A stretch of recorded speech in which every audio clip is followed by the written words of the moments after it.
வணக்கம் மக்களே. மகாராணி விக்டோரியா வரலாறும் வசந்தமும். என் அன்பிற்கும் மதிப்பிற்கும் உரிய நண்பர்கள் அனைவருக்கும் என் நெஞ்சார்ந்த வணக்கம். இங்கே வாழ்ந்து கொண்டிருக்கும் நாம் அனைவரும் உழைப்பை மூலதனமாக கொண்டு இந்த தூர தேசத்தில் நம் கனவுகளை சுமந்து வாழ்ந்து கொண்டிருக்கின்றோம்.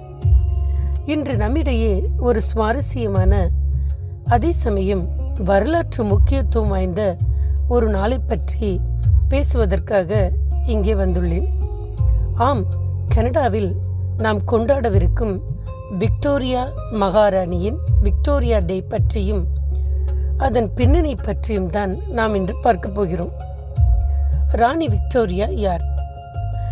நண்பர்களே, முதலில் நாம் தெரிந்து கொள்ள வேண்டியது, யார் இந்த ராணி விக்டோரியா? 19ஆம் நூற்றாண்டில் உலகையே தன் ஆளுகைக்குள் வைத்திருந்த பிரிட்டிஷ் பேரரசியின் மகாராணி தான் இந்த ராணி விக்டோரியா. இவர் மே 24, 1819 அன்று பிறந்தவர்.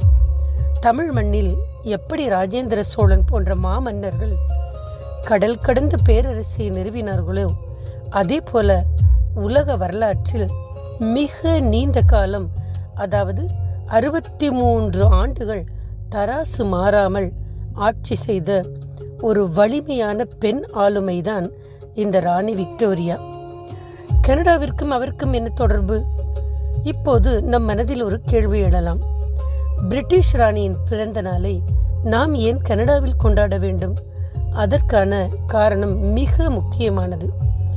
அவர் அரியணையில் இருந்தபோதுதான் இந்த கனடா தேசம் பிரிட்டிஷ் பேரரசின் ஒரு அங்கமாக இருந்தது.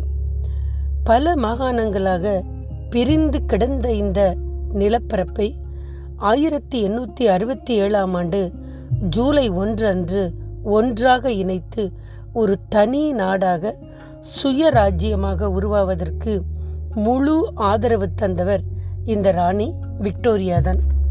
அதனால்தான் கனடா மக்கள் இவரை நன்றியோடு கனடாவின் தாய், மதர் ஆஃப் கான்ஃபெடரேஷன் என்று அழைக்கிறார்கள்.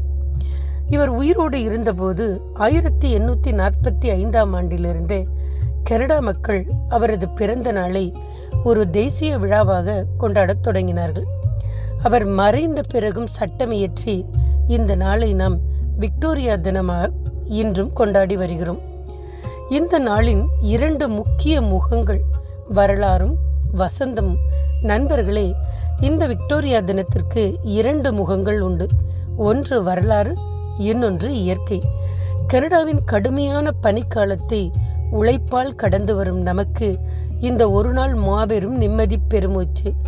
ஏனென்றால் அதிகாரப்பூர்வமாக இல்லாவிட்டாலும் இந்த விக்டோரியா வார இறுதி நாள்தான் கனடாவின் கோடை காலத்தின் சம்மர் தொடக்கத்தை குறிக்கிறது.